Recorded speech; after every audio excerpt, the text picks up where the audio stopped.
In 1996, I drank every day. I didn't realize why I was drinking or that it was even a problem. As a child, I watched my father, the life of any party, drink scotch. High school lake parties were all about the booze. Now I own the ad agency that my dad started, and it was customary to take clients to dinner and to drink. I worked 12-hour days, often skipping lunch, fueling myself with coffee.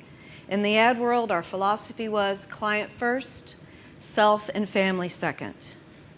Occasionally, I would overdo it and stay out till 1 a.m. on a work night, then awaken with a pounding headache and the realization I didn't remember driving home. In the morning, I faced my husband and young son with a fake smile that probably didn't hide my pain nor theirs. But I'd brush it off with a silent commitment to gain control. One evening, I confessed to my husband while we were taking the trash out that I wasn't happy. "That's your own damn fault," he growled as he pitched the 30-gallon bag to the curb. Dizzy disbelief turned into sadness as I suddenly felt like a child whose parent didn't care. The adult in me knew what he meant. I worked too hard and too long to be happy, but I wasn't the only one. We were both miserable, but too emotionally immature to discuss it. On the outside, it looked like I had it all together, my own business, plenty of money, a nice car, a family. But behind our front door was the arguing, the phone throwing, and the door slamming. And out of all that chaos rose the wisdom of my 9-year-old son. "Mom, you're no fun anymore." No one had ever commented on my bad behavior, but this aware and brave child did.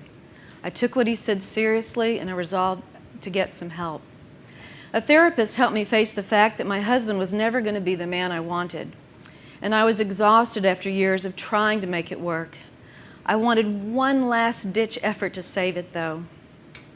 We sat in a joint therapy session. Richard's posture reminded me of a scary, fighting rooster. He looked angry. I was afraid of him.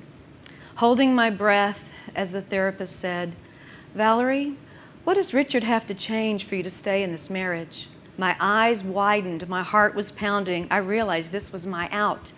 I quietly replied, "I want him to work on his anger." He jumped up immediately. His fists were clenched. His chest was out, and he said, along with spittle coming out of his mouth, "For the last time, I'm not angry." Then I want a divorce. Our 11-year marriage was now over. My drinking slowed way down. With him out of the house, I didn't have the daily stress, but there were still some aspects of my life I wasn't dealing with.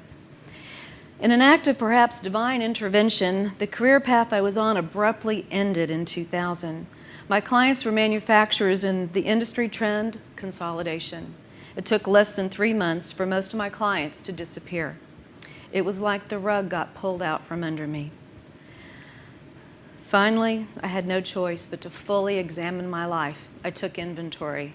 I was a single mom with a shrinking business. My health wasn't great, and I was almost 40. I was angry. It's not fair. I worked hard. I don't deserve this. I spent 15 years growing that company and producing good work, but that didn't change the fact that I was now in a corner. I closed my office in downtown Carrollton and moved into the spare bedroom of my home. Well, isn't this nice? The once agency president with a staff of 7 has to answer her own fucking phone.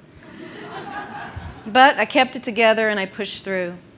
Shortly thereafter, I got a call on the business line. I still had a handful of clients, so I answered the phone with poise and confidence. "Alexander Scott, this is Valerie. How may I help you?" "Hello, Valerie. Remember me?" I hope she doesn't realize I answered my own phone. "This is Ann Wilson. We worked together on that recycled glass brochure a few years ago." "Yes, Ann, I remember you. Where are you now?" "I bought a hypnosis school and it changed my life." I was silent as I asked myself, what the hell is hypnosis? "We need a brochure, and since you're great at figuring out how to make complicated stuff sell, I know you could help me." I accepted and began to learn all I could. The day I was to present my ideas, I wore a white linen suit, navy heels, and a matching white and navy silk scarf. A professional brochure layout was in my leather shoulder bag, and I looked ready. We were seated in her office, decorated with treasures of her world travels. And I quietly took in all the various statues of prehistoric women with large bellies and hips while she reviewed the brochure. She handed it back to me. "This is very lovely, dear, but may I make a comment?" Of course, that meant changes. As I was formulating my argument, I heard her say, "It looks like you're having a hard time holding it together." I looked down at my skirt, my shoes, while smoothing out my hair. "No, dear, not your looks." Tears slowly streamed down my face as the pressure of holding it together came out. She lovingly responded, "Why don't you come in for a couple of hypnosis sessions?" I was still skeptical about whether I could be hypnotized, but intrigued by the idea there could be a better way to feel. After making an appointment, I left her office with mascara streaks down my face, not really caring how I looked, for the first time in a very long time. In my first session, I was reclined in a dimly lit room. Anne's hypnotic voice soothed me into a relaxed state. I felt very heavy and kept wondering when it was going to work.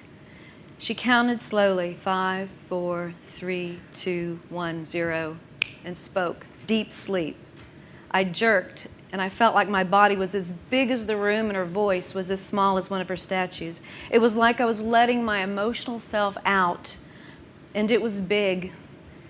I cried hard, perhaps for the first time since I was in first grade, and fell off my bike going down a steep hill. Looking back now, I don't think I even cried when my firstborn left for college or when I closed my office. I always pushed through. That's what Dad did. The pressure from the past 20 years of working with Dad, taking over his business, and my unworkable marriage started to release. The sessions continued, and I learned I'd repressed so many emotions. Thankfully, the hypnotic state provided me a way to connect with those long-buried feelings and release them at last. Only then was I free to work on my self-esteem, my dependency on alcohol, and my life purpose. And then things began to fall into place in an amazing way. I had the true power to create my life my way, and this new feeling gave me the confidence to change careers. I attended that hypnosis school and opened my own practice in 2002. Up until age 40, I was trying to please my dad, my family, my clients, but not myself. Now the work duck, the life purpose duck, the joy duck, and the self-esteem duck are behind in a row behind the true duck. Now I feel pure joy and satisfaction from doing the work of my choosing. I use meditation to stay tuned into those feeling states and make the adjustments I need each day. Some days I run the trails or just spend time alone. And of course, hypnosis is a regular go-to. Now when a duck strays, I know easily how to bring it back into the row.